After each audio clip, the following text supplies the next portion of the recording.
Hi, my name's Katie and I wanted to show you my house. I built this from 2006 to 2008 and it was while I was in college and working full-time, so it was what I could afford at the time and I would like to show it to you guys. So come on in.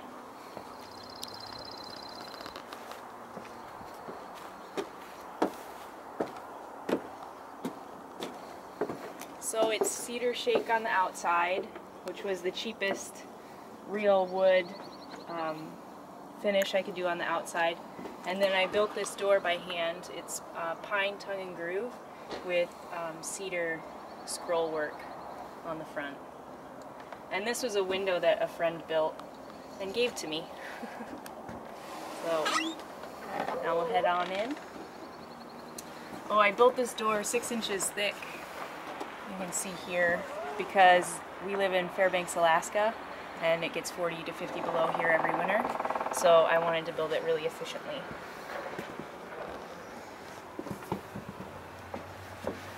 I did this tile mosaic in the entryway here. It's took me hours, probably a good 30 hours of work to complete that tiny little mosaic. It was insane, but fun. And this is just some storage that I built, and my dog sleeps here on this dog bed. He's got his little window so he can look out and watch the squirrels. It works pretty well. He likes it. And then this winter I needed more storage for our boots and stuff, so I built this, which doubles as a seat to take your shoes off, storage, and a third seat for the table. Because we do have guests here every once in a while, cook dinner. And then I have this double story coat rack, which works well for summer coats, but for winter coats are too big, so they end up falling off. So I think I would make these a lot longer on the top next time if I were to do it again. Yeah. So come on in. We have bamboo flooring, again the cheapest option, and it's lasted 7 years so far of heavy use. It looks a little worn out, but it's holding up pretty well, I think.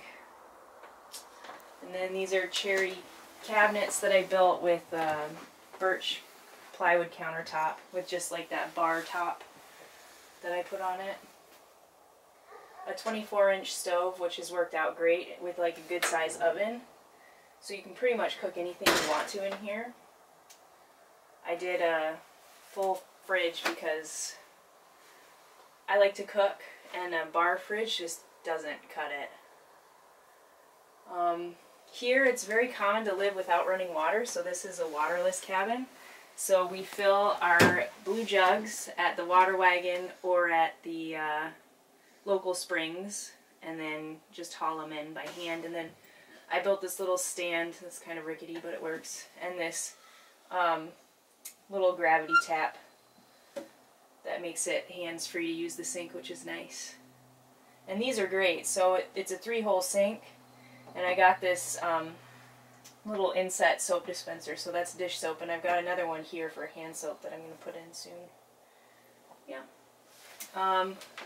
This is the only opening window in the house. It's unfortunate because in a small space, after living here, it is so important to have ventilation, and if you're going to do a small house, I would do every single window as opening. That's something that I've learned, because we live in a dry environment, and the amount of moisture that, you know, me, my husband, and my dog make in this tiny place is enough to create a very humid environment, a very stale air environment, and mold loves it. So we're actually working on putting a little tiny HRV in right now, because air quality in a tiny space is so important. And I feel like that's something that a lot of people don't think about when they're building. I certainly didn't. Alright, I got this beautiful window at a Habitat for Humanity sale, because they didn't use it in their Habitat house, so I got it for nothing. Well, $100. And it's beautiful and I love it. But the problem is that I put it over the stove, and when it was 30 below, I turned on the stove one time and to just heat up the place faster, because we had gone out of town and we came back, and and the temperature difference cracked this window. So behind this spice rack, there's a giant chunk of glass that's broken, which is really unfortunate. So now I wanted to do this video because I'm going to replace it with a square window that just comes to here, and leave this as a wall with a vent hood, because I will never put glass behind my stove again. That was a mistake. I wondered why, when I did this window, why they don't put glass behind stoves, and I found out the hard way, I guess. So all the cabinetry in here I built myself. It's all custom for this space. I guess I'll start with this. This is the water jug storage down there, and then this small shelf for pots. And then this is a nice food storage area. And there's a light under here because this is another thing, like having task lighting. It's so easy to do in a small space, so you might as well do it. And let's see here. And then my 5-gallon bucket, my slop bucket, because it's waterless. Maybe I'll plumb it in someday. And then garbage. And silverware. And I did this cool little 2-tier drawer so I could organize a little better, because organization is so important. You want to think about all the things that you're going to have in your house and kind of make a space for everything, because the one thing that I did not think about was a place to put toiletries, which is this eyesore here now, which is unfortunate. I wish I had built something for my toiletries. Yeah.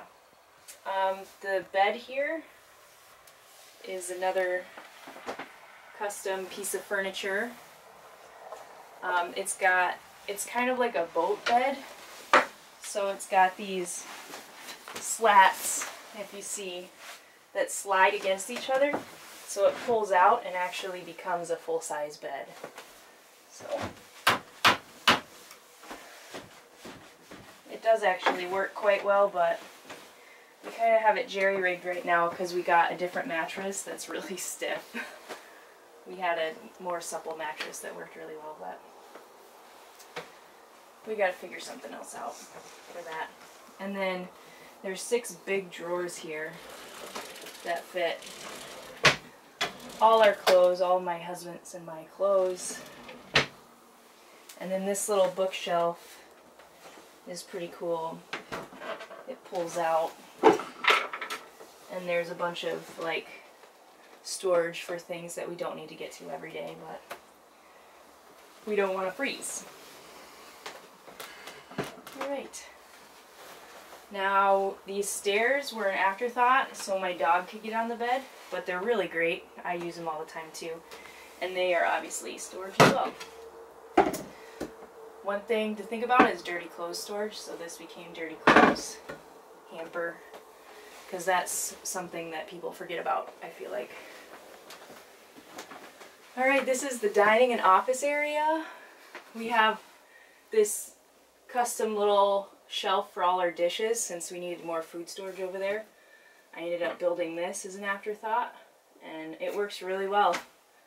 And this is office stuff too, so like paperwork and bills can go in there and get hidden away so they're not all over cluttered on the table. And this is kind of a cool little, just skinny little place to tuck away notebooks and stuff.